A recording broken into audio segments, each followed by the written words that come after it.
Bienvenue dans cette vidéo où on va voir les 30 croyances limitantes à transformer pour générer 5K par mois. Je m'appelle Ivan Portman et j'ai accompagné plus de 300 pros de l'accompagnement et voilà ce que j'ai appris pour reprogrammer tes croyances pour décoller en 90 jours.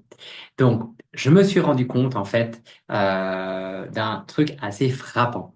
C'est qu'entre ceux qui stagnent, qui galèrent à développer leur activité et ceux qui parviennent à créer un vrai business rentable qui leur permet de générer 4, 5, 6 000 cas par mois, voire plus, il y a une trentaine de croyances limitantes à construire. En fait, c'est toutes les croyances que j'ai notées lors de mes différents appels de vente, mais également durant mes coachings. Donc des croyances invisibles finalement, mais puissantes qui font toute la différence. Et ce sont précisément celles que j'ai moi-même dû transformer pour passer d'un sentiment profond d'illégitimité, du syndrome de l'imposteur permanent à une activité qui me fait vivre pleinement aujourd'hui. Donc ces croyances sont des verrous invisibles. On l'appelle mindset également et ça te bloque en fait. Et simplement, si tu n'es pas encore là où tu souhaites être, bah, pose-toi la question, à quoi tu penses? Quels sont tes schémas qui te font finalement stagner et pas évoluer? Donc elles font la différence entre stagner dans la peur et l'incertitude. Très important ça, on se rend pas compte, mais cette peur, cette incertitude, ben, ça t'empêche d'avancer avec clarté et confiance. Donc, changer tes croyances, ta perspective, ta vision du monde, c'est le premier levier concret pour attirer plus de clients en moins de 90 jours. C'est un peu comme si tu changeais de lunettes, tu vois, tu mets tes lunettes de soleil à la place et tu vois le monde d'une autre couleur, d'une autre façon. Ben là, c'est exactement la même chose. C'est simplement prendre une nouvelle vision et, faire en sorte que ben, tu puisses évoluer. Et comme Einstein le disait, si tu continues à faire ce que tu fais et tu as toujours les mêmes résultats, euh, quand il parlait de la folie, ben, c'est justement changer de stratégie pour avoir des résultats différents. Donc, changer de croyance, ta perspective, ta vision du monde, et c'est le premier levier concret pour attirer plus de clients en 90 jours. Donc, je vais te partager plus d'une trentaine de croyances que je repère systématiquement justement dans ces appels de prospects, appels de vente, dans mes coachings évidemment, et également dans le parcours entrepreneurial que j'ai fait. Donc, on va les lister ensemble, les déconstruire une à une, et je vais te proposer une nouvelle vision pour chacune d'elles. En fait, ça va être une manière de te projeter différemment dans ta situation idéale, plus réaliste, plus aidante et qui te donne plus de punch et de pouvoir. Donc, parce que ce ne sont pas juste des croyances sur l'argent, hein. On va parler ici de croyances sur ton identité qui te bloque en tant qu'entrepreneur. Ça peut être ta posture et également ta valeur personnelle, évidemment ta confiance, ta légitimité, ta posture d'entrepreneur et ta capacité à vendre et ta façon de communiquer. Donc, ça sera différentes postures de croyances qu'on va avoir dans cet atelier. Bref, tout ce qui te freine inconsciemment depuis des mois, voire des années. C'est parti, j'espère que tu es prêt. Donc ici, on va voir la première croyance qui est simplement, je ne suis bon dans rien de particulier. Juste ça, hein. Je n'ai pas trouvé mon don ou ma mission. Donc là, je te propose de juste voilà, te relâcher un petit peu, de ne pas trop prendre sur toi. On parle souvent de mission de vie qu'il faut absolument trouver et si on ne la trouve pas, ben, on ne peut pas avancer. Donc, ça crée de la culpabilité, l'impression que tu as loupé un truc finalement, que tu es en retard et que tu dois d'abord trouver le don ou ta mission et seulement après tu pourras faire quoi que ce soit. Donc ici, cette croyance se connecte, je suis bon dans rien de particulier. Et ça arrive assez souvent quand on fait justement ce travail d'introspection, de positionnement, où on se pose la question, qui est-ce que je souhaite accompagner? Et puis, au premier abord, il y a souvent rien de particulier. Moi, je n'ai rien de spécial. Et ça, c'est souvent au début du parcours, plus on va à l'intérieur de soi, plus on se rend compte que on est différent. On peut mettre cette différence en valeur et c'est souvent aussi à travers nos douleurs, nos challenges, qu'on voilà, détecte comment est-ce qu'on peut se démarquer des autres. Donc, devenir bon dans quelque chose est un chemin. Ce n'est pas un truc que tu acquiers un matin et que tu vas regarder à tout jamais. Donc, on travaille petit à petit, en fait, au fil de sa vie. Et c'est un peu, voilà, c'est quelque chose qui était là en filigrane de ta vie. C'est un fil rouge et qui t'accompagne. Et c'est sur cela que tu vas pouvoir faire la différence. Donc, je choisis de devenir bon dans quelque chose, une compétence, et je le travaille toute ma vie. C'est vraiment ça, finalement. C'est quelque chose qui, comme je l'ai dit, qui t'accompagne et tu te dis, en fait, c'est une évidence. C'est comment est-ce que j'ai pas vu que je pouvais accompagner sur cette thématique? C'est tellement évident. Donc, j'ai pas besoin d'être le meilleur ni l'expert. J'ai juste besoin d'être plus avancé que les personnes qui ont besoin de moi, puisque c'est cela que tu vas vendre au début, puis tu évolueras absolument. Donc tout ça va évoluer au fil du temps et si tu as une longueur d'avance sur cette personne que tu as accompagnée, c'est déjà suffisant. Donc si tu es meilleur dans quelque chose que les personnes que tu souhaites accompagner dans cette chose-là, tu es assez bon pour te lancer. Donc voilà, sens-toi légitime. Ça ne veut pas dire que tu peux accompagner les meilleurs du monde. Évidemment que sur ton sujet, ça méritera des améliorations, mais que tu es assez bon pour en tout cas avancer et débuter. Donc ton don et ta mission, c'est quelque chose qui va venir en chemin. Ça vient à force d'expérimenter, parce que mon point de vue, c'est que c'est ce que je transmets en tout cas, c'est que la mission de l'humain, c'est d'expérimenter. Voilà, c'est d'avoir du plaisir, de tenter différentes voies, que ce soit dans ta vie entrepreneuriale, hein, différentes stratégies, par exemple de communication. Ça peut être les réseaux sociaux, différents angles, mais également différentes approches de vente, différentes manières d'accompagner avec différents outils. Mais c'est pas seulement dans l'entrepreneuriat, ça peut être simplement expérimenter. Je te raconte quelque chose de tout bête. Si tu es dans une boulangerie, il y a un nouveau pain, tu peux expérimenter ce nouveau pain. C'est simplement d'avoir cet état d'esprit ouvert, d'expérimenter ou encore, moi, ce que j'adore faire quand je fais de la rando en montagne, souvent il y a différents chemins et parfois je vais explorer un nouveau chemin, même si j'avais décidé de prendre ce chemin-là et que voilà, il m'amène un peu il m'amène au même endroit, je vais expérimenter ce chemin-là. Donc voilà, je t'invite à expérimenter le plus possible pour justement engranger de l'expérience et ça te permettra d'avoir une nouvelle vision et de faire des nouvelles expériences. Donc évidemment, par ces différents chemins pris, on fait des erreurs, on tire des conclusions. Euh, et on regarde ce qui se passe. Donc, si tu es bon dans rien de particulier, tu peux le devenir, tu peux te former, tu peux acquérir des compétences et tu seras déjà bien plus compétent que 90%, 95% des gens dans ce domaine précisément. Et c'est vraiment ça. Et je l'ai vraiment senti, par exemple, je me suis intéressé au Bitcoin, donc en 2016-2017. En fait, il y avait très peu de monde qui savait des choses sur cette thématique-là à l'époque. Et rapidement, en comprenant voilà comment fonctionnait Bitcoin, j'étais bien plus avancé que beaucoup de gens qui connaissaient même pas le sujet. Et ça, tu peux le faire dans différents sujets. Tout ce qui est important ici, c'est d'être curieux, de motiver et déterminé à atteindre un objectif. Donc, et tu vas sûrement découvrir des choses que tu fais facilement, que certaines personnes auraient bien besoin, en fait. Voilà, où tu as un don, une facilité que d'autres n'ont pas. Et c'est là que tu peux faire la différence. Tu n'as pas besoin d'avoir un don ou une mission avant de démarrer quoi que ce soit. Tu as besoin de choisir un domaine dans lequel tu souhaites t'améliorer et où tu peux aider des gens. C'est la seule chose dont tu as besoin pour démarrer.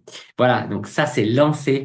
Donc sens-toi légitime, lâche les chevaux comme on peut dire et tu passes à l'action. Donc première chose, ici je t'emmène plus loin et tu peux déjà par exemple, dans ton activité, de te dire, ben voilà, comment est-ce que je me projette, qu'est-ce que je souhaite, sur quelle thématique je souhaite accompagner, qu'est-ce qui me plaît le plus, et puis quelle est mon ambition en fait, qui est-ce que je souhaite inspirer.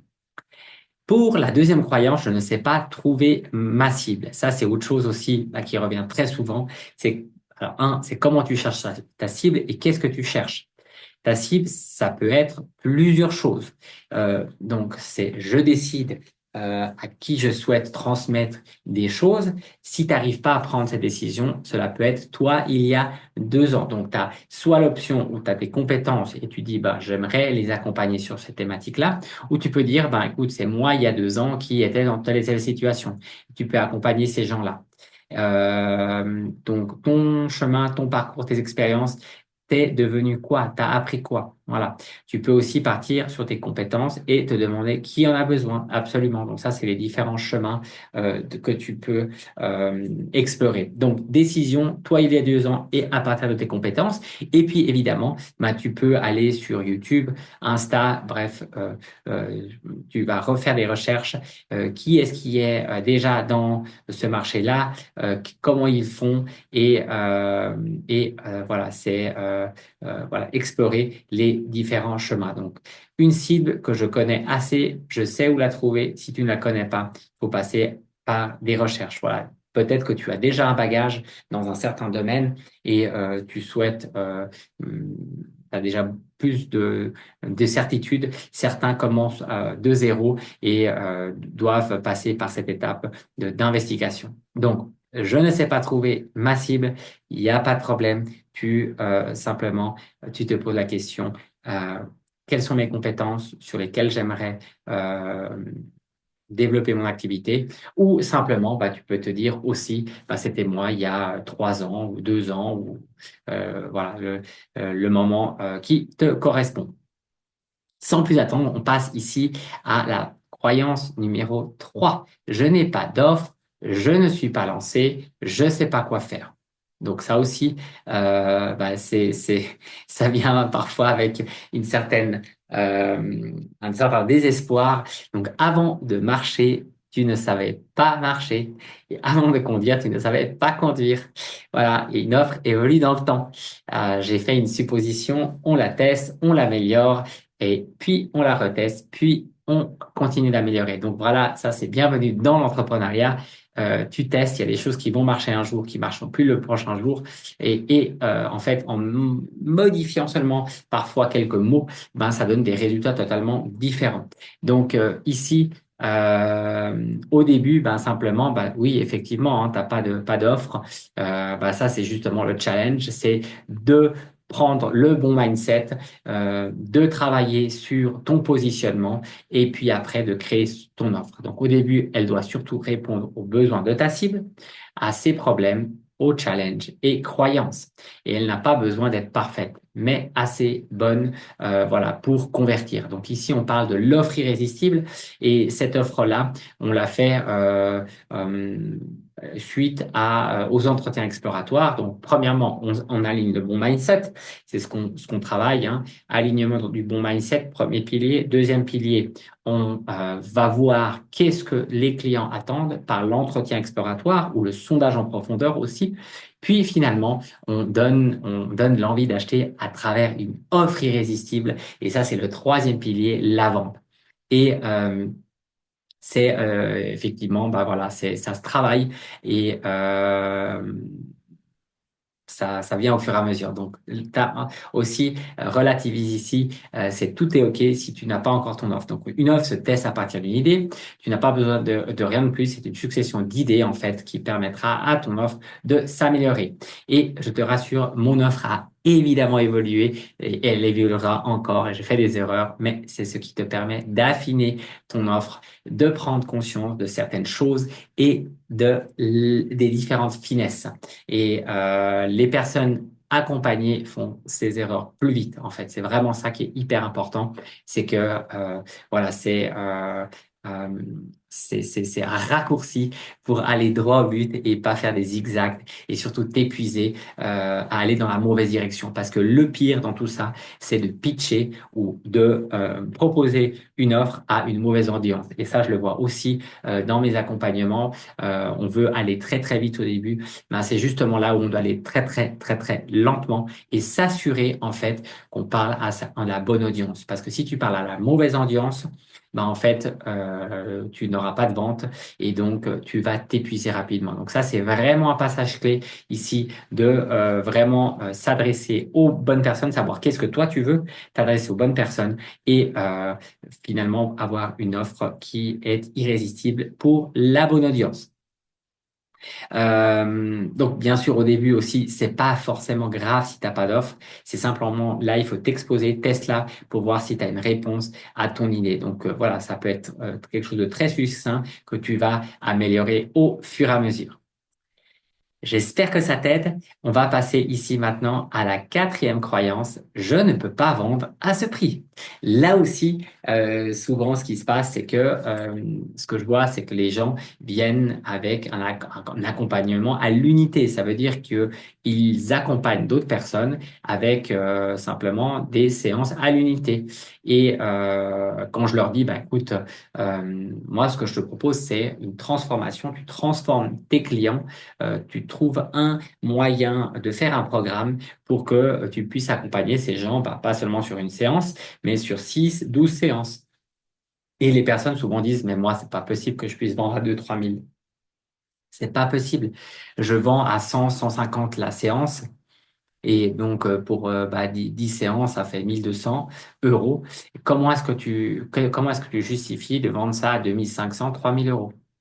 Et ici, c'est vraiment le travail sur le mindset, puisque tu n'es pas là pour faire des séances, tu es là vraiment pour transformer les personnes et avoir un suivi concret jusqu'à la fin. Et ça, c'est ultra puissant, puisque souvent dans les séances individuelles, ben, les gens viennent une fois et puis après, malheureusement, tu perds de vue ces personnes et il n'y a pas de transformation. Donc, ça, c'est aussi lié évidemment au syndrome de l'imposteur, hein. Je suis pas assez bien.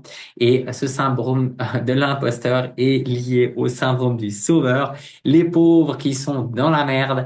Puis on en rajoute un problème de légitimité et de croyance sur l'argent. Et ben, qu'est-ce qui se passe? C'est que voilà, tu te dévalorises, tu offres un service qui est pas à la hauteur de ton prix. Du coup, ben, tu manques de confiance et c'est totalement contre-productif puisque tu te stresses et surtout tu te frustres de pas pouvoir vivre et de te brader d'une certaine manière. Donc, c'est quoi un prix? C'est un accord psychologique sur un contexte précis. Donc, tu as peur de ton prix parce que tu ne sais pas ce que tu vends ni à qui tu le vends et tu ne sais pas ce que ça leur coûte de ne pas réussir avec toi. Donc ça, c'est hyper fondamental de connaître quelles sont les douleurs de ta cible. Et plus tu sais les douleurs qu'elles ont, plus bah, tu seras efficace dans la vente et dans ton offre irrésistible.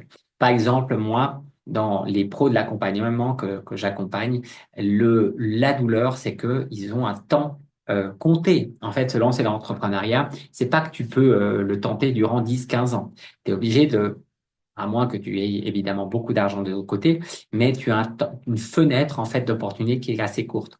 Donc là, c'est clairement, en fait, c'est soit tu réussis, soit tu retournes travailler pour quelqu'un d'autre. Et ce qui est OK, mais c'est pas forcément ce que les personnes recherchaient à la base. Donc voilà, là en fait, comment est-ce que tu peux faire bouger ton prix? Plus voilà, la douleur est profonde et plus c'est urgent pour le client de trouver une solution, plus ben, ils sont enclins à mettre un prix. Donc, les programmes, par exemple, que moi j'offre, ils sont entre 3 et 6 K. ça paraît élevé. Si tu regardes juste le prix, évidemment, et c'est toujours par rapport à quoi, non? Le prix par rapport à quoi on le compare. Donc, on pourrait se dire qu'on ne peut pas vendre à ce prix à des personnes qui comptent sur toi pour avoir des résultats. Oui, mais ces personnes veulent faire 100K. Par exemple, là, je te donne une illustration d'un calcul que tu peux aussi faire pour toi, pour ton accompagnement. Donc si elles ne l'atteignent pas, donc s'ils n'atteignent pas les 100K par année, donc elles vont perdre concrètement 100K par année, plus les erreurs, ça peut être voilà, des conneries de formation qu'on fait à gauche, à droite. Donc, on est à 120K. Donc, si tu travailles pas avec moi ou quelqu'un d'autre, hein, tu vas perdre 120K par année. Donc, sur 10 ans, c'est 1,2 million. Donc, c'est vraiment massif quand voilà, quand tu fais un calcul d'extrapolation financière. Et c'est finalement, on parle ici de retour sur investissement. Et ça, c'est hyper important aussi comme toi, comme argument de vente. Donc, c'est ton coût de non-résolution du problème finalement. C'est aussi simple que ça. Et est-ce que tu penses que dépenser 3 à 6K finalement c'est cher si tu peux avoir un retour sur investissement de 120K? Bah évidemment que non. Donc est-ce que tu peux pas vendre à ce prix? Est-ce que tu as toujours cette croyance en tête? Tu peux le faire dans la perte de poids, évidemment, dans la nutrition, le développement personnel, dans n'importe quel sujet. Et tu peux te demander quel est le coût de non-résolution du problème que tu aides à résoudre. Voilà. Est-ce que s'il reste avec je sais pas, ce surpoids, par exemple, ou ils sont ils atteignent pas leurs objectifs, par exemple, je sais pas, prendre la parole comme exemple, et qu'ils sont dans une entreprise et qu'ils ont peur de faire une présentation devant une audience, ben, ils vont jamais pouvoir monter ou aller au niveau supérieur de où ils aimeraient être. Donc, c'est quelque chose qui est bloquant et finalement, c'est également en termes financiers où il y a une différence, puisque si tu montes dans les échelons, vraisemblablement, tu auras plus de responsabilités et plus de salaire. Donc, tu seras limité, et ça, c'est une douleur, finalement, aussi, voilà, limité dans ton potentiel. Donc, si tu arrives à montrer que ce coût est plus élevé que ton prix, ben, tu peux vendre à ce prix-là. Voilà, c'est la valeur perçue ici qui sera importante. Tu aides les gens, c'est un bon deal, tu leur rends service, mais surtout arrête de les traiter comme des victimes et de te considérer comme un sauveur. Tu as en face de toi des adultes capables de décider si le prix est juste ou pas. Donc ton job, c'est de leur montrer ce que vas réellement changer dans leur vie et pas de décider à leur place. Et ici, je rajouterai encore une petite chose, je suis pas sûr que j'en parle, je me rappelle plus exactement, mais tu peux également parler d'investissement, hein. Ne parle jamais de coût quand tu parles de ton programme. Et d'ailleurs, corrige aussi tes prospects qui disent que c'est un coût. Non. Si tu penses comme ça, si toi tu penses comme ça et que tes clients pensent comme ça, t'es assez mal barré puisque c'est un investissement. Les gens investissent en eux-mêmes pour avoir un retour sur investissement et voilà faire évoluer leur activité, leur mindset et donc voilà, on parle ici d'un retour sur investissement. Et ceci, je voulais le mentionner parce que je l'entends aussi souvent. Voilà, c'est un coût et non, c'est un investissement. On continue ici avec les autres croyances. J'espère que ça te plaît. Donc, n'hésite pas à me faire un retour. Et évidemment, si tu as des questions, n'hésite pas à me contacter avec grand plaisir. Je ne me sens pas légitime. Alors oui, ça c'est aussi quelque chose qui se voit, que j'entends évidemment. C'est quoi d'être légitime déjà? Qui décide si on est légitime ou pas? Est-ce que c'est moi, les inconnus, mes pairs, qui? Voilà. Je te révélerai la réponse un peu plus tard. Donc la légitimité, c'est des histoires que tu te racontes, évidemment. C'est souvent aussi un manque de passage à l'action. Voilà, c'est se poser les mauvaises questions. Et donc, quand on se pose des mauvaises questions, on a les mauvaises réponses. Donc la vraie question, c'est pas suis-je légitime, c'est suis-je assez bon aujourd'hui pour aider quelqu'un. Et si la réponse est non, tu peux t'améliorer. Mais tant que tu dis je suis pas légitime, tu ne peux rien faire. Donc tu ne te sentiras jamais parfaitement en confiance Et heureusement, sinon ça voudrait dire que tu as arrêté de croître et tu retournes dans ta zone de confort. Donc la légitimité, tu te l'accordes toi-même. C'est que toi-même qui peux te l'accorder. C'est pas les autres qui vont te la donner. Personne ne viendra te dire tu es légitime maintenant. Bravo, bravo, bravo. Tu n'as pas besoin de la validation des autres. Et ça, c'est hyper, hyper important. Tu sais ce que tu vaux et si tu veux valoir plus, tu travailles pour. Et c'est entre toi et toi. Bonne nouvelle, non? C'est toi qui peux uniquement gérer ça et voilà, prendre ta propre valeur ici. Donc, hyper important aussi, ce point-là.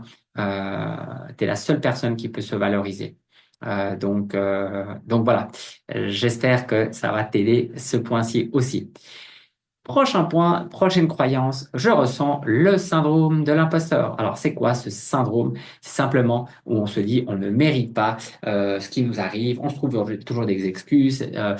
Voilà, j'ai réussi à convertir un client, est-ce que ça va encore une fois arriver? Bref, on est, voilà, on se raconte de nouveau des histoires. Et on se dit qu'on n'est pas à la bonne place, qu'on n'est pas assez bon.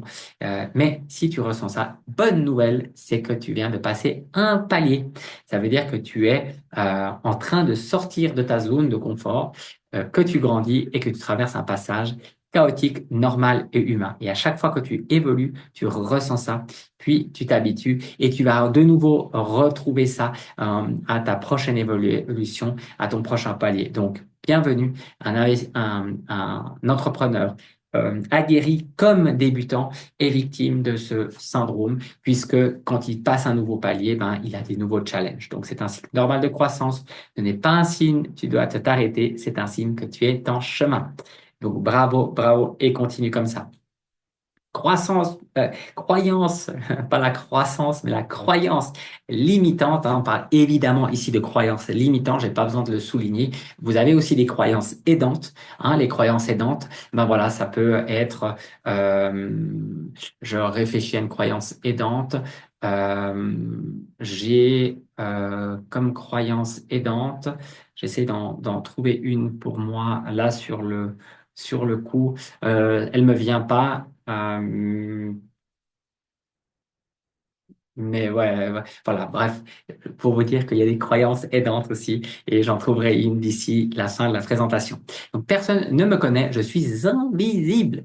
Beaucoup pensent ça. Moi aussi, je l'ai vécu. Aujourd'hui, j'ai quand même 12 000 abonnés, par exemple, sur LinkedIn, qui commence à être un chiffre sympa. J'ai commencé évidemment à zéro. Donc, la visibilité, c'est pas un don, hein, ça se travaille. Tu travailles ton audience, tu crées du contenu plus pertinent, tu es intéressant et personne ne n'est visible. Donc, on le devient et si aujourd'hui tu te sens invisible, c'est pas grave. Tu peux t'améliorer chaque jour. C'est pas, c'est c'est ça le vrai chemin. Donc, simplement de continuer et de continuer sur ta lancée et tu deviendras visible. Je n'aime pas créer du contenu. Alors moi non plus, hein, au début, je te rassure, j'étais pas bon. Un post me prenait, je pense, 30, 40 minutes. Personne ne le lisait. Puis j'ai appris à mieux connaître ma cible. Donc ça, c'est hyper important, à parler de ce qu'elle veut et ce qu'elle vit. Et un post aujourd'hui me prend à peu près 15 minutes. Et ce qui est cool, c'est que ça m'amène aussi des clients. Donc voilà, quand tu as cette perspective-là, ben, c'est tout de suite plus motivant de poster. Et effectivement, c'est pas fun au début, mais quand ça commence à marcher, tu y prends goût et ça devient assez naturel. Donc voilà, c'est totalement normal, mais ça va évoluer. Personne ne lit mes contenus. OK, pose-toi les vraies questions. C'est quelle est la taille de ton audience? Tu publies où? Quel réseau? Tes contenus sont-ils vraiment intéressants? Tu es en concurrence évidemment avec Netflix et tous les autres réseaux. Voilà, c'est un gros challenge. Si tu veux être lu, tu dois faire mieux. Et si personne ne lit tes posts, c'est soit parce que tu ne fais pas assez d'efforts ou tu fais des efforts dans la mauvaise direction, contenu qui ne parle pas à ta cible. Et je le répète ici, c'est hyper important justement de faire cet exercice de ciblage, de savoir qu'est-ce que vit ta cible. Comme ça, tu peux publier le bon contenu à la bonne audience parce que sinon, tu vas publier complètement à côté et tout ça va générer un manque de cohérence et tu n'auras pas de clients et surtout pas de prospects puisque la première chose, c'est avoir des prospects. Donc, adapte, apprends, ajuste, mais ne t'arrête pas. On passe à la prochaine croyance ici, c'est mes prospects n'ont pas d'argent. Je suis entouré de gens pauvres, ils n'ont pas d'argent et ce n'est jamais un problème d'argent. C'est ça, c'est ça qui est. Et je vais te montrer comment est-ce que tu peux dire ça, Yvalin, c'est pas un problème d'argent. C'est un problème de valeur perçue. Ça veut dire qu'en fait, s'ils te disent ça, c'est que vraisemblablement, tu n'inspires pas suffisamment confiance.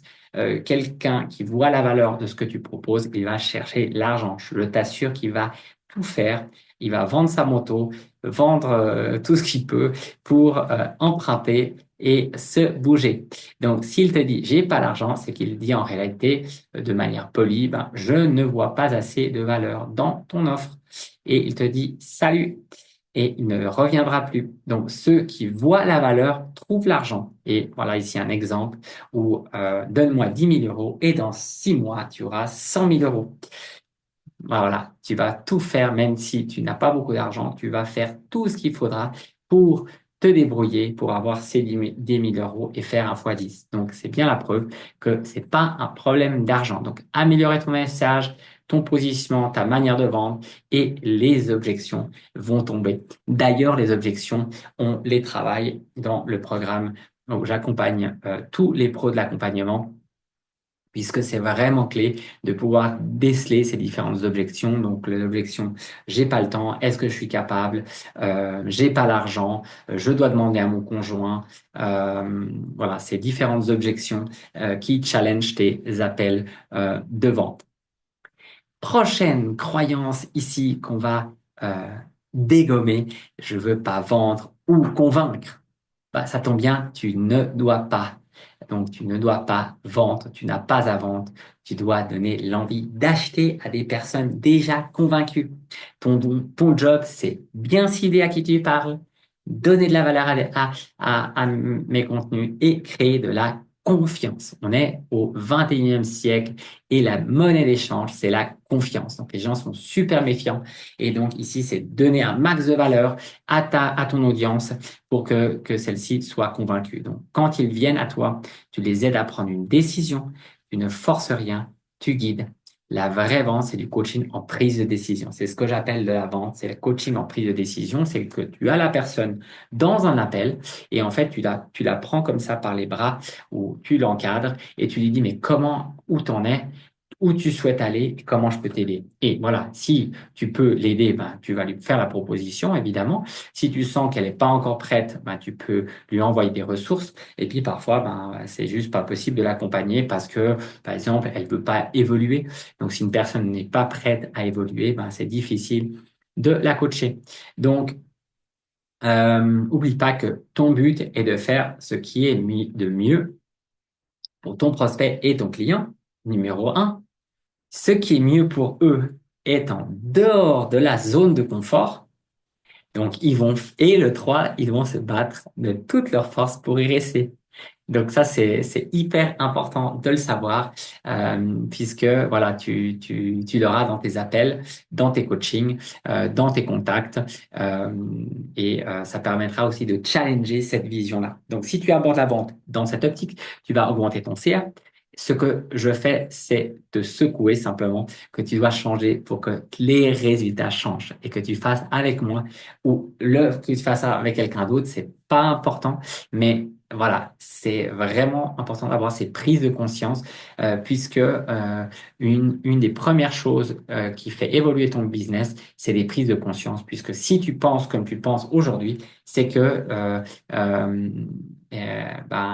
tu as certains résultats que tu as puisque tu penses de cette manière. Et si tu veux évoluer, tu dois changer ton mindset pour penser différemment et avoir des résultats différents. Donc, mon job, c'est de te faire comprendre que tu dois faire quelque chose. Et c'est pas de convaincre, c'est pas de vendre, c'est de te faire prendre conscience. Exactement ce que je viens de dire. Si la situation ne change pas, elle va s'empirer. En fait, tu as peur de vendre ou de te convaincre car tu penses devoir coller ton offre à tout prix. Et c'est justement ça qu'il faut pas faire puisque ça peut être de manière tout à fait inadaptée. Donc, je veux que tu réalises que ta situation est pas top et que si tu bouges pas, cela va s'empirer. Donc ça, c'est vraiment en fait le coût de l'inaction. Si tu restes là où tu es, ben, euh, malheureusement, tu vas avec grande certitude échouer et c'est pas ce que tu souhaites. Donc voilà, hyper important, c'est les appels de coaching, de prise de décision que je propose. Je veux juste faire mon métier tranquille, tranquillou, voilà. Et ben, en fait, t'as deux options, hein, c'est faire 3 millions en 3 mois grâce à la Netflix et faire ton métier et gagner 1 000 euros. Donc, entre ces deux, il y a plein d'options en fait. Tu peux gagner 3 à 10 k par mois avec une micro-audience, un bon message, une offre claire et des appels bien menés. Donc, pas besoin d'avoir une usine à gaz, pas besoin de devenir un influenceur, mais tu ne peux pas non plus te cacher. Ou je veux juste être tranquille. Le juste être tranquille, ben, vraisemblablement, c'est juste être invisible et donc de passer inaperçu. Et si tu passes inaperçu, c'est mort. Tu peux tirer un trait sur ton activité.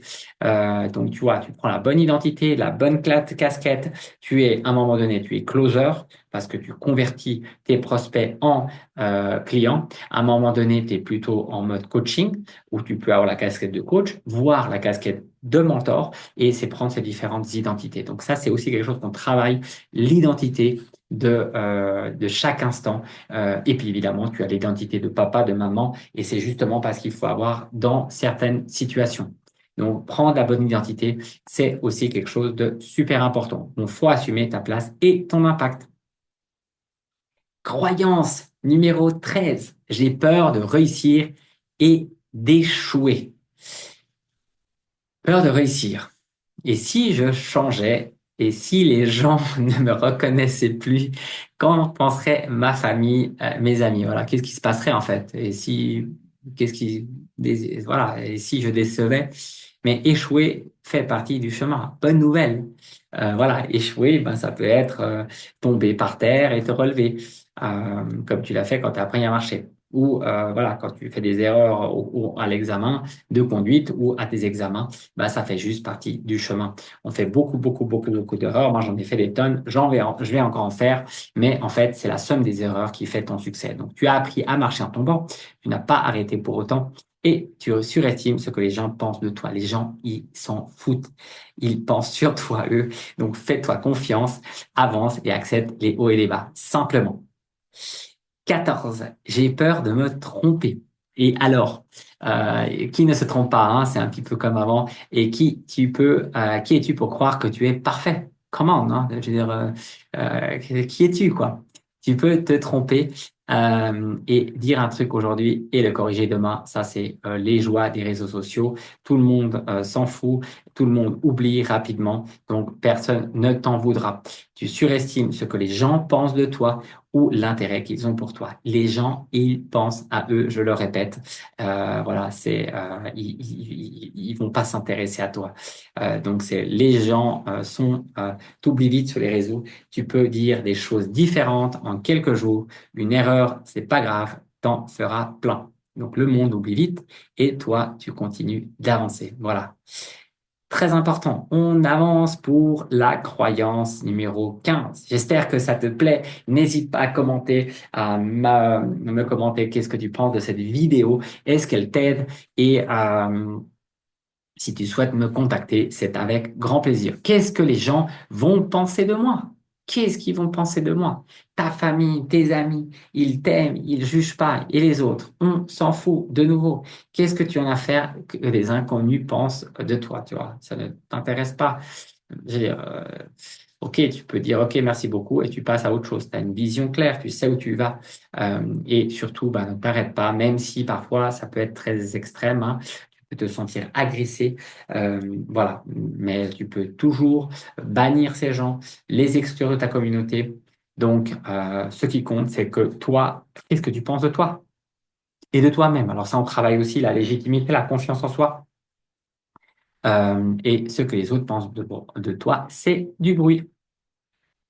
Et tu vas avancer, apprends à te concentrer sur ton regard intérieur, voilà, sur ta propre voilà, valeur et prends un rendez-vous avec toi-même, toi avec toi. Croyance numéro 7, je ne peux pas faire de marketing. Alors, le marketing, c'est pas de la manipulation.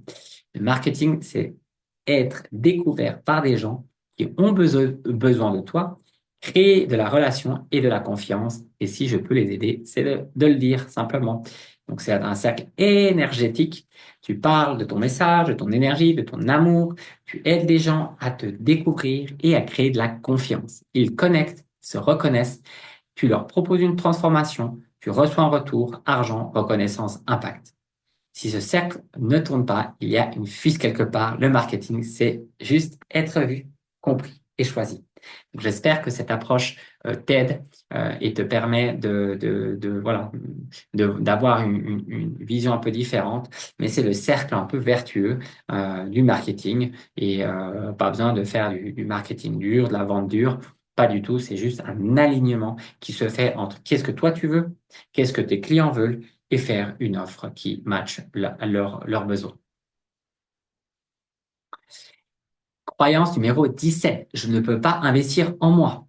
Tu te dis, je ne peux pas. Donc déjà, le je peux pas, en réalité, je sais pas comment encore. Hein, déjà, on peut dire le encore. Et le je peux pas, ça ferme des portes. Je ne sais pas comment ou une recherche de solution. Et on parle d'état d'esprit fixe ou de croissance. Le bloquant, je peux pas, ben, c'est fixe. Croissance, le encore, je sais pas comment encore, ben voilà, tu laisses une porte ouverte. L'état d'esprit de croissance, c'est ça. Laisser une porte ouverte, ça change ta phrase et tu verras ton cerveau se mettre en action. Je vais essayer seul. Ouh, alors ça, j'aime pas du tout quand on me dit ça. Évidemment, je préfère que tu fasses le travail avec moi que de rester seul, de te frustrer et voilà, de pas avancer là à ta vitesse. Donc, c'est périlleux. Tu vas défier la lenteur ici et tu vas faire toutes les erreurs, perdre du temps, de l'argent, de l'énergie. Moi, je demande de l'aide vite. Donc, ça, c'est mon point de vue. Je progresse vite. Et pourquoi? Parce que je modélise ceux qui sont en avance sur moi. Et j'avance euh, plus vite, plus droit. Et essayer seul, en fait, c'est choisir la lenteur et l'épuisement. Et parfois, c'est un luxe que tu ne peux pas te permettre. Donc, vraiment, voilà, attention à ton ego. Mon défaut, c'est complètement à l'extrême, c'est que moi, je demande de l'aide. Alors, dans 80%, ça marche, dans 20%, ben voilà, j'ai pris des risques et puis j'ai des gens qui, malheureusement, c'était décevant.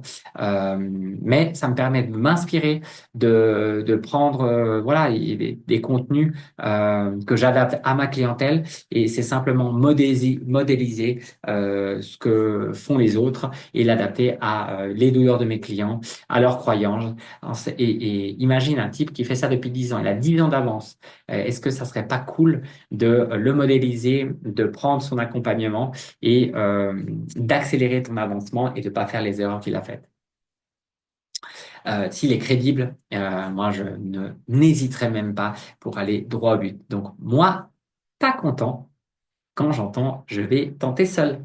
Alors tu me diras, ok, c'est que vraisemblablement, c'est que t'as pas assez confiance en la personne, en moi par exemple, pour te dire, bah, je vais m'accompagner avec lui.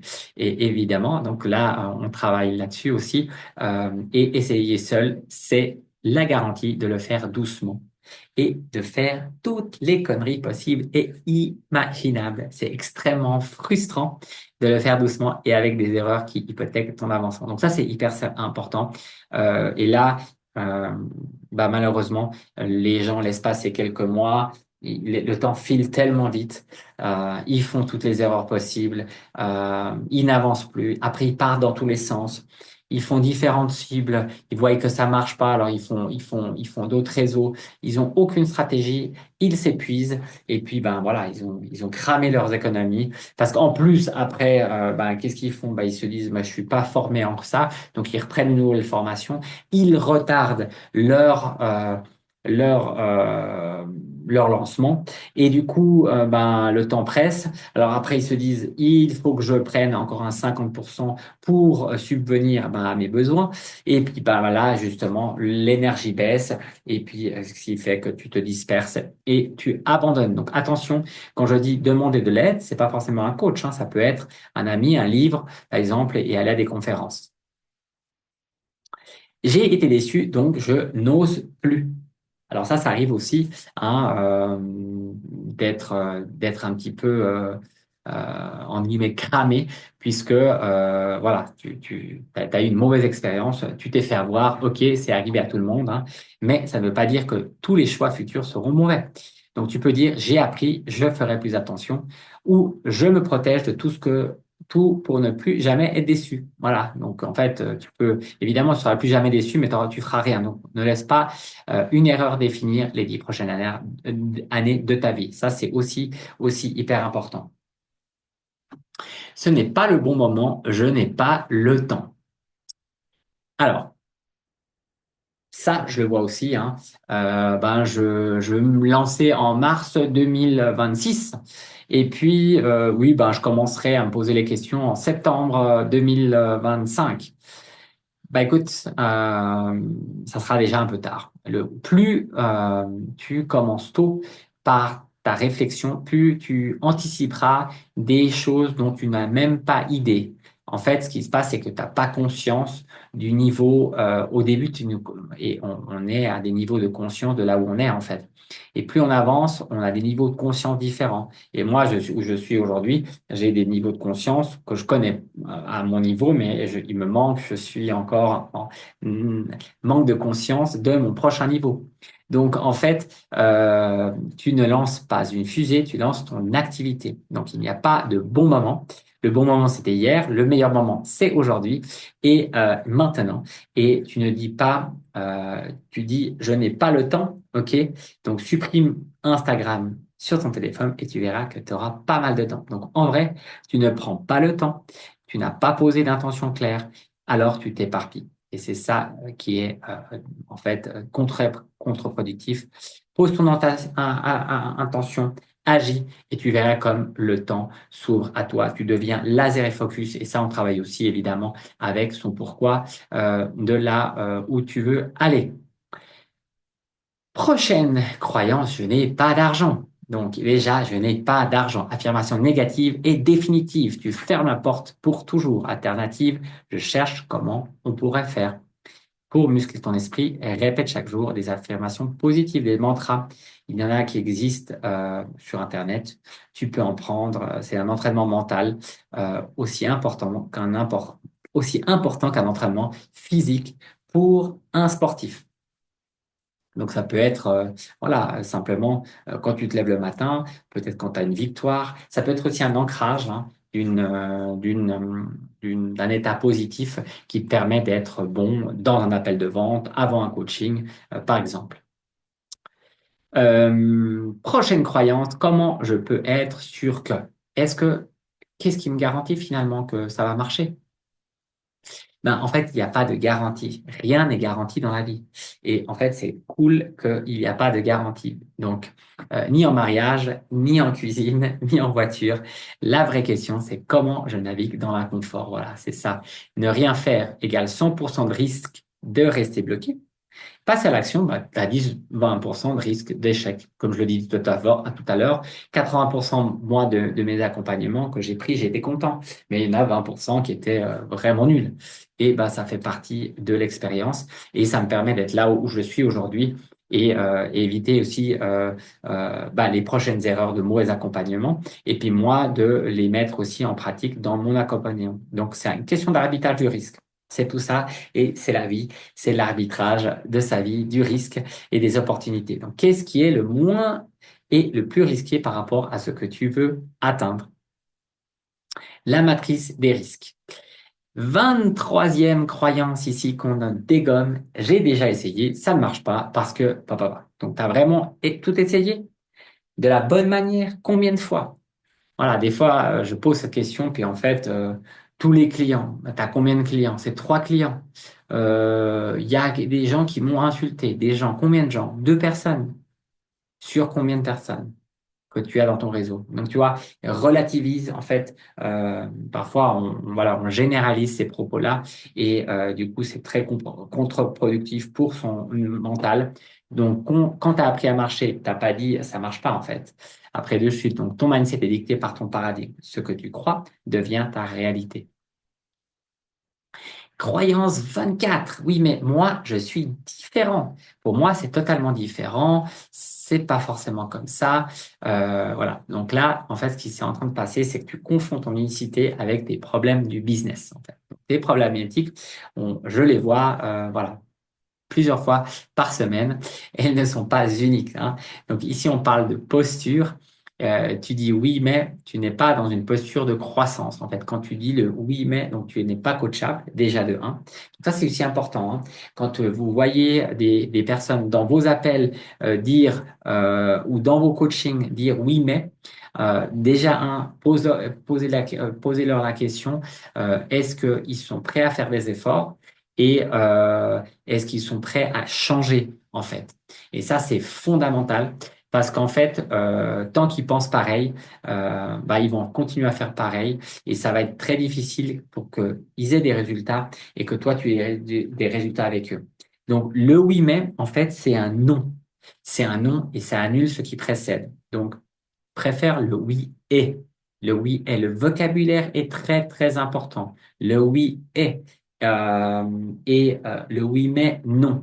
Et par exemple, je suis pas capable, je suis pas encore capable. Tu vois, simplement des nuances du vocabulaire permet aussi justement de travailler ton identité.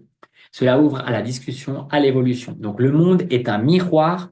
Ce que tu reçois est le reflet de ce que tu es. Absolument. Absolument, c'est hyper puissant ça, l'effet miroir.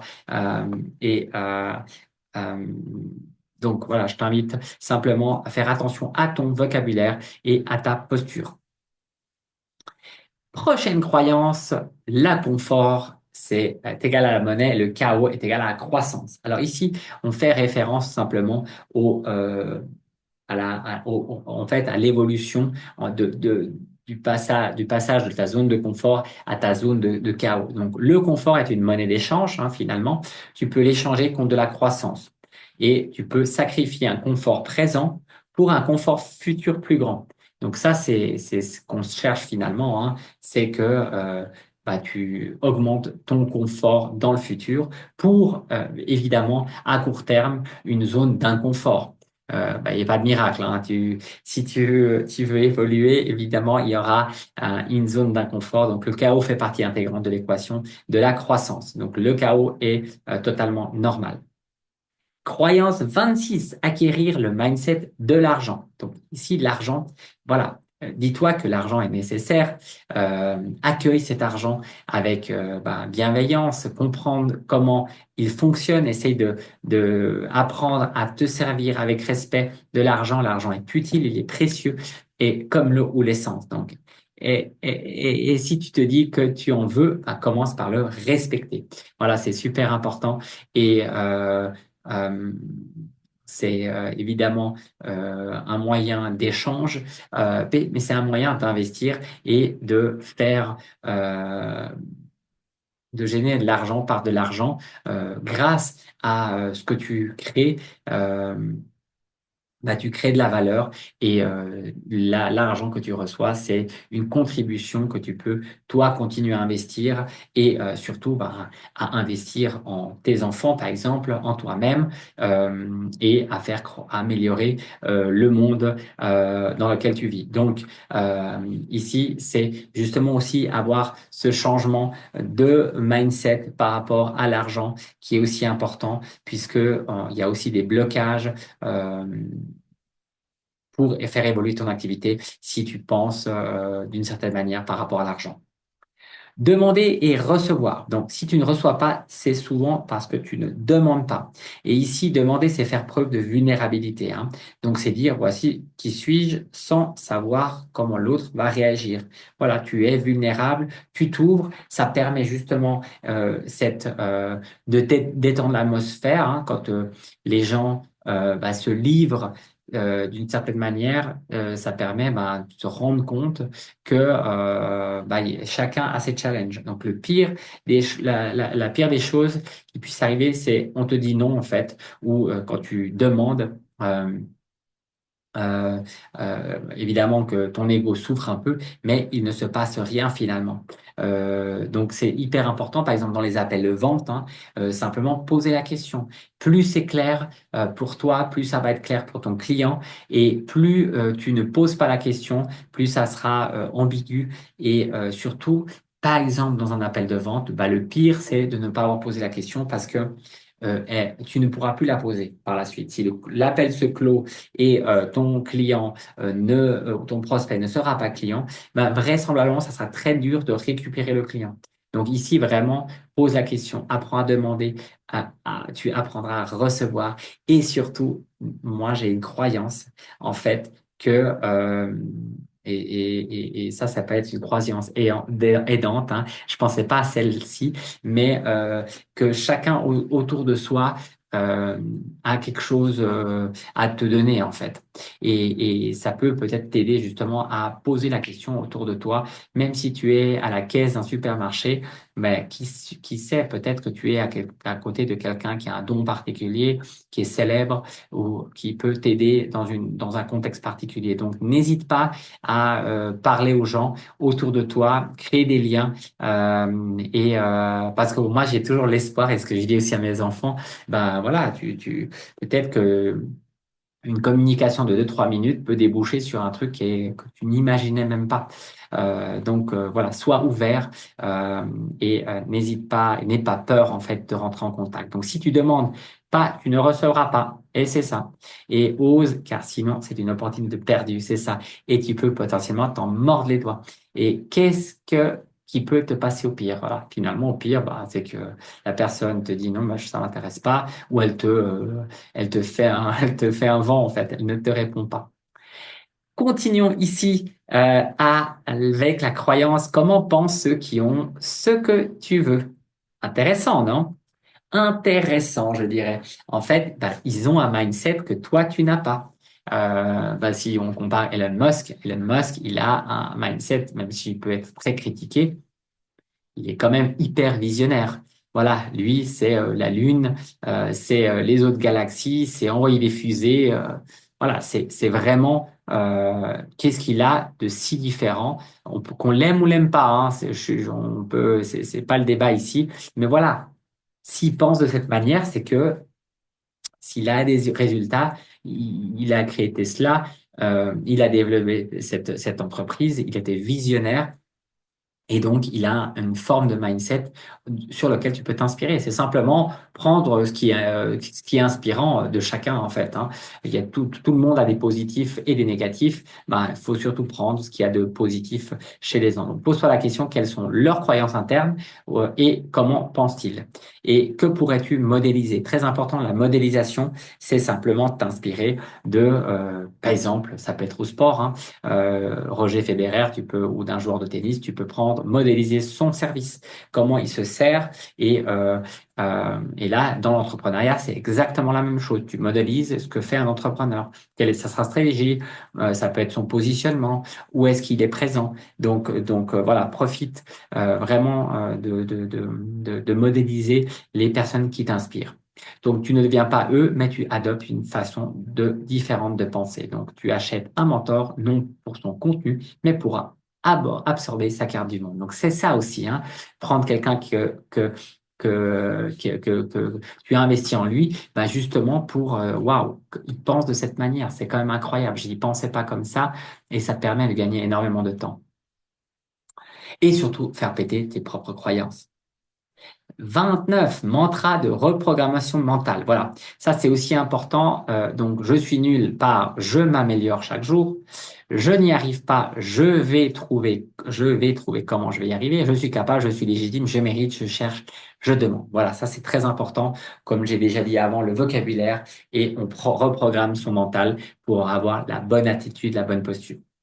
Quand je poste, j'ai l'impression de dire ce que tout le monde dit. Ah, on copie tous, hein.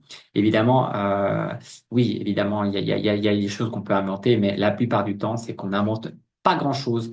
En fait, la différence, c'est toi.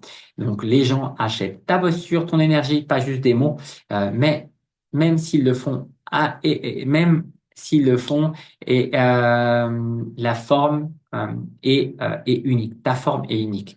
Même si le fond est le même, c'est la forme qui est voilà qui te démarque. Donc en maths, tout le monde apprend la même formule. Qu'est-ce qui change? Ben, c'est le prof, l'angle, les émotions qui transmet. Donc ici, c'est exactement la même chose. Donc fais-toi confiance. Par exemple, dans cet atelier ce soir, ben, certains vont aimer comment mon énergie, ma posture, et puis d'autres, ben, ils vont se dire, mais pour qui il se prend, par exemple. Donc, de toute façon, pars du principe que tu ne pourras pas plaire à tout le monde, et plus tu as de critiques, plus c'est bon signe. Ça veut dire que tu te démarques et tu commences à avoir de la visibilité. Suis-je trop vieille? Je suis trop vieille, trop jeune. Alors ça, je l'entends aussi. Euh, Même dernièrement, une personne qui avait 60 ans, je lui ai rayé le disque. Oui, oui, évidemment, tu es une vieille croûte. Et ben, ça lui a débloqué, en fait, ça lui a fait comment on dit, ça lui a cassé son autoroute neuronale, hein, d'une certaine manière. Et, ben, en fait, qu'est-ce qui se cache là derrière? Tu crois qu'il faut avoir un âge parfait pour être crédible. Or, l'âge, c'est une étiquette, pas une preuve de valeur. Hein. Ça veut dire qu'à 20 ans, tu peux inspirer par ta fraîcheur. À 60 ans, tu inspires par ton vécu. Donc, les gens n'achètent pas ton âge, ils achètent ta transformation. Donc, ça, c'est hyper important. Donc, mon âge est un atout. Quel que soit l'âge que tu as des atouts. Et ce n'est pas mon âge qui compte, c'est l'impact que je peux créer. Donc, voilà, que tu aies 20, 30, 40, 50 ans, 60, 70 ans, ça n'a aucune importance. C'est ce que tu peux amener aux autres qui fait toute la différence. Il y a trop de concurrence. Bah, bonne nouvelle, s'il y a de la concurrence, c'est qu'il y a d'autres gens, il y a des acheteurs et des vendeurs, et donc c'est super important. Tu regardes ce que font les autres et tu penses que tout a déjà été dit, fait, vendu. Donc, il y a du pain pour tout le monde, il y a un marché pour tout le monde. La concurrence confirme qu'il y a un marché, comme je l'ai dit, et personne n'a ton histoire, ton énergie, ton approche. Donc voilà, tu es unique, et donc voilà, c'est pourquoi est-ce qu'il y a plusieurs boulangeries, parfois l'une à côté de l'autre? Pourquoi est-ce qu'il y a plusieurs restaurants, l'un à côté de l'autre? Chacun est différent, se démarque et je ne suis pas en compétition, je suis en mission et personne ne peut copier ça. Voilà, ça c'est aussi une bonne croyance, c'est que je suis en mission, j'ai mon ADN, j'ai ma différenciation et rien peut m'arrêter. J'ai peur de déranger. Alors ça aussi, je le vois souvent quand même, hein. Et puis ça, c'est malheureusement très contre-productif puisque bah, ça permet de juste pas vivre de ton activité. Et donc, tu peux tout de suite fermer, baisser les stores et mettre la clé sous le paillasson. Pas sur le paillasson, mais sous le paillasson. Donc, qu'est-ce qui se cache ici? C'est une peur d'être jugé, de prendre de la place et de se rendre visible. Donc ça, c'est vraiment, voilà, je travaille aussi avec les coachés, de se mettre en action, de travailler sur sa visibilité, quel contenu faire, faire des vidéos, se montrer, pas seulement faire des vocales, écrire, vidéo, c'est très, très important. Et ce que tu appelles déranger, d'autres l'appellent aider. Voilà, c'est aussi le jeu de mots et tu ne forces personne, tu proposes une solution à un vrai problème. Donc ici, ce que tu peux dire, je n'impose rien, je rends service. Ceux qui ont besoin de moi seront reconnaissants que je me sois manifesté. Donc c'est ça, c'est vraiment se mettre dans ce posture que tu ne vas pas déranger. En fait, tu proposes tes services. Je veux dire, un médecin, est-ce que il va avoir honte de proposer ses services et de vouloir te guérir? Là, c'est exactement la même chose. Tu te mets dans la posture où tu vas aider, tu es convaincu. Et ça passe aussi par ton mindset, d'avoir fait le bon travail de positionnement, d'avoir une offre irrésistible et tu es absolument convaincu que tu vas pouvoir aider les autres. Et ça, c'est fondamental d'avoir cette détermination et zéro hésitation. Les gens ont d'autres priorités que moi. Bah oui, ce syndrome de l'imposteur, évidemment, qui revient, déguisé en fausse humilité. Hein, c'est vrai, les gens ont d'autres priorités jusqu'au jour où leur douleur devient trop forte. Et là, qu'est-ce qui se passe? C'est qu'ils pensent à toi. Mais encore faut-il que tu sois visible. Si tu es invisible, bah, il se passera rien. Et c'est ce que je dis aussi à mes coachés. Imagine que chaque jour que tu passes, que tu retardes ton lancement, ben, c'est un jour de plus où tu t'éloignes de ton indépendance. Déjà de un. Et de deux, ben, quelqu'un d'autre vendra ton service à quelqu'un d'autre. Donc voilà, c'est vraiment important d'y aller à fond. Donc je ne cherche pas à intéresser tout le monde, je parle à ceux qui ont besoin de moi maintenant. Prochaine croyance, vendre ce qu'ils veulent, livrer ce dont ils ont besoin. Donc ça, c'est hyper important ici. C'est la règle d'or. C'est tu attires ce qu'ils veulent acheter et tu livres que, ce que, ce qui leur permet d'avoir des résultats. Voilà. Donc, c'est important d'avoir cette conscience voilà, attire ce qu'ils veulent acheter et puis tu leur livres et tu leur permets d'avoir les résultats qu'ils souhaitent. Donc, c'est ce qui fait la différence entre un infopreneur qui vend une solution et un coach qui transforme. Hein. Important, vraiment, voilà, l'amener vers des résultats. Donc, conclusion, ici, tu veux décoller. Alors, commence à changer ta manière de penser. J'espère que cet atelier t'a plu et pose-toi la question, c'est comment pensent ceux qui ont ce que je veux. Voilà, ceux qui sont devant toi, tu te projettes et comment est-ce qu'ils pensent? Qu'est-ce qui fait que moi, avec mes pensées, je ne suis pas encore là où je souhaite être? C'est que vraisemblablement, tu as voilà, une manière qui n'est pas encore optimale. Et c'est ce qu'on travaille ensemble. Donc, tu modélises les croyances, les postures, les visions. Tu n'as pas besoin de parfait.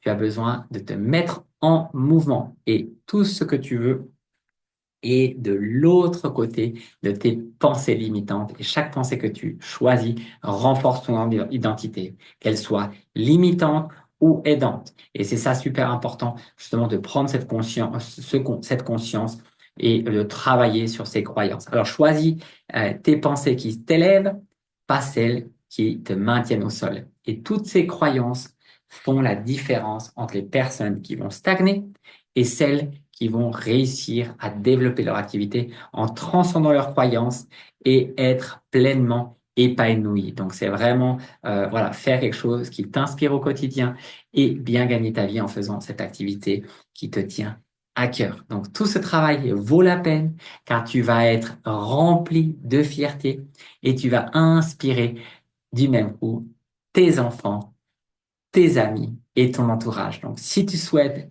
mettre en place ce nouveau mindset, faire décoller ton projet, savoir qu'est-ce que veulent tes clients et avoir cette offre irrésistible pour donner l'envie d'acheter, ce qui s'appelle vraiment l'alignement global pour voilà, avoir une activité pérenne. Donc, n'hésite pas à me contacter. Ça m'a fait plaisir de te livrer aujourd'hui cet atelier et je sais que tu es prêt. Donc, n'hésite pas à te lancer et je suis là pour t'aider évidemment à propulser et à accélérer ta progression. Voilà, à tout bientôt et je te souhaite une bonne continuation. Salut!